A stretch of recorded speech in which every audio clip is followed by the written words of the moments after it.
আসসালামু আলাইকুম ওয়া রাহমাতুল্লাহি ওয়া বারাকাতুহু। সি প্রোগ্রামিং এর ধারাবাহিক আলোচনায় আজকে আমরা আলোচনা করব হচ্ছে লজিক্যাল নট অপারেটর। এর আগে হচ্ছে আমরা logical or operator, logical and operator এই বিষয়গুলো নিয়ে আলোচনা করলাম।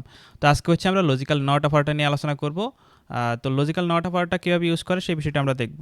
তো প্রথমত হচ্ছে আমরা নর্মাল একটা স্টেটমেন্ট অথবা হচ্ছে একটা এক্সপ্রেশন, সেটা আমরা আউটপুটে দেখব যে কী আসে, অথবা একটা কন্ডিশন।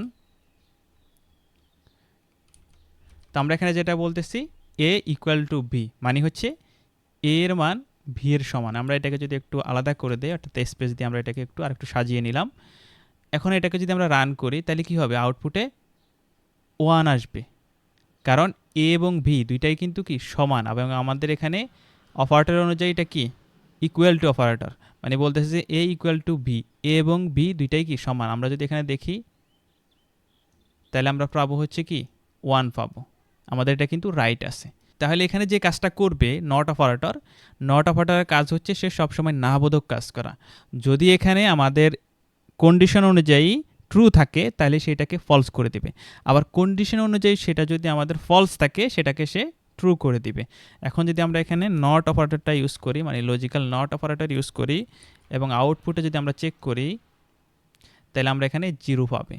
একটু আগে কিন্তু আমরা এখানে 1 পাইলাম, এখন কিন্তু আমরা পাচ্ছি কত, 0 পাচ্ছি। কারণ কি, কারণ এখানে কিন্তু নট অপারেটর ইউজ করা হয়েছে, অর্থাৎ এখানে সবসময় সে ভ্যালু উল্টিয়ে দিবে, মানে হচ্ছে রিভার্স করে দিবে। তো রিভার্স করে দেওয়া মানে এরকম মনে করেন না আবার এখানে আমার যে ভ্যালুটা থাকবে সেটাকে উল্টিয়ে দিবে, সেটা না। সে তার যে আউটপুটটা আসবে হয় 0 না হয় হচ্ছে 1, মানে হয় ট্রু না হলে ফলস। এই দুইটার ভিতরে সে সবসময় কাজ করবে। যদি ট্রু হয় তাহলে ফলস করবে, যদি ফলস হয় তাহলে ট্রু করবে, সবসময় উল্টা কাজ করবে। এখন দেখেন এটাকে যদি আমরা এখানে একটু চেঞ্জ করে দিই, যে বলে দিই হচ্ছে এ গ্রেটার দেন ভি, এ হচ্ছে ভি থেকে বড়। এখন যদি এটাকে আমরা রান করি, নর্মালি এটা কি আসার কথা, ফলস আসার কথা, কিন্তু আমাদের এই নটের কারণে এখানে আসছে কত, আমাদের ফলস আসছে।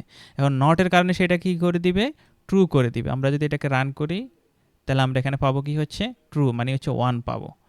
তাহলে আমরা বুঝতে পারতেছি নট অপারেটর সব সময় রিভার্সে কাজ করে, উল্টা কাজ করে।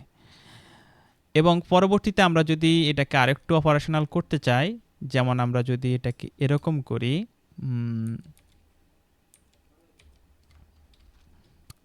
যেমন ডিরেক্ট ভ্যালু যদি আমি এখানে এইভাবে দিয়ে দেই, দেখেন এখানে আছে কত, 0 আছে। আমি ধরেন এটাকে রাখলাম না, আমরা এখানে ডিরেক্ট ভ্যালু দিয়ে দিলাম। এখন এটাকে যদি আমরা রান করি কি আসে দেখি, এটা আসবে 1। তাহলে 0টাকে সে কী করে দিছে, 1 করে দিছে। আবার এখানে যদি আমরা 1 দেই এবং এটাকে যদি আমরা রান করি তাহলে আমরা পাবো হচ্ছে 0।